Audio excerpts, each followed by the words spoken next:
કાઠિયાવાડની ધરતીનો દુહો છે. એ સોરઠ ધરા સોહામણી ગઢ જૂનો ગિરનાર એના હાવજડા હેજણ પીવે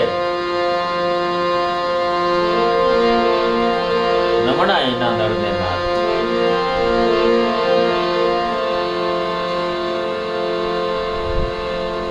જે સરોવરનું જે કાંઠાનું પાણી માણસો પીતા હોય એ કાંઠાનું પાણી એના હાવજ પીવે અને હાવજનું હેઠું પાણી એ માણસો પીતા હોય. એટલે સૌરાષ્ટ્ર કચ્છ કાઠિયાવાડના માણસો હાવજ જેવી હિંમત ધરાવતા હોય. એ બીજે ઓછા મળે આવા બધા. પણ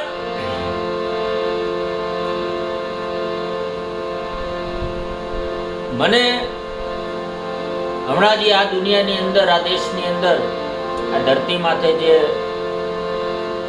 દીકરીની ઇજ્જત લૂંટાવાના પ્રશ્નો ઊભા થાય છે, થઈ રહ્યા છે, વર્તમાન સમયમાં એ ઘટના પ્રવર્તમાન છે, ત્યારે બહુ દુઃખ થાય આ વાતને લઈને. પણ આ વાતને લઈ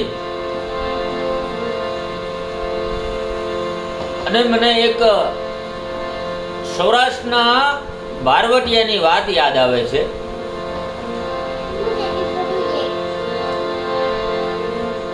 કે કચ્છ કાઠિયાવાડની ધરતીની માલિપા એમ કહેવાય કે જોગીદાસ ખુમાણ નામનો એક બારવટીયો થઈ ગયો. એ બારવટીયો જ્યારે સાહેબ બારવટું કરવા માટે થઈને નીકળે ને ત્યારે એમ કહેવાય કે પશુ પંખી પણ એના માળામાં લપાઈ જતા હોય, ઢોર ઢાકર પણ એના ઘરની અંદર હંતાઈ જતા હોય.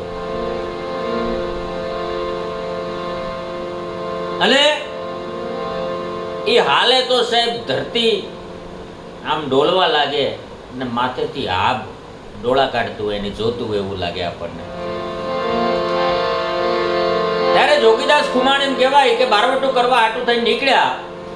બરોબર એમ કહેવાય કે વગડાની મારી પાસે વચ્ચોવચ્ચ પૂગે છે અને વગડાની અંદર ગાયોનું કેટલું ધણ લઈને એક 17 વર્ષની દીકરી એ ગાયોને એ ભેંસોને ચરાવી રહી છે.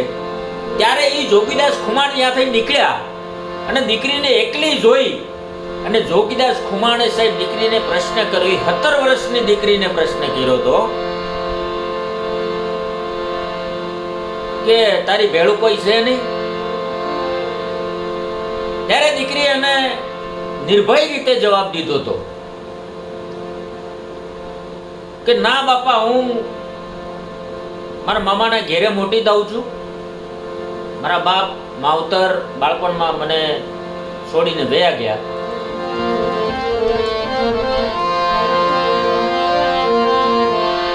ત્યારે જોગીદાસે એમ કીધું કે એમ નથી પૂછતો બેટા, હું તને એ પૂછું છું કે તું આ વગડાની માલિપા એકલી ગાયું ગોધણ ચરાવે છે, ભેંસું ચરાવે છે, તો તને બીક નથી લાગતી? ત્યારે એ 17 વર્ષની દીકરીએ એવો જવાબ દીધો તો ભાઈ કે અમારા ગામમાં એક જોગીદાસ ખુમાણ કરીને બાપુ રહે છે અને એ જોગીદાસ ખુમાણ અમારા ગામમાં રહેતા હોય અને કોના બાપની તેવડ છે કે અમારા ગામની દીકરી બહેનો ઉપર નજર માંડી શકે? કોના બાપની ત્રેવડ છે? કોની માએ સઠીનું ધાવણ ધાર્યું છે? કોની માએ હવા હેર હૂંઠ ખાધો છે?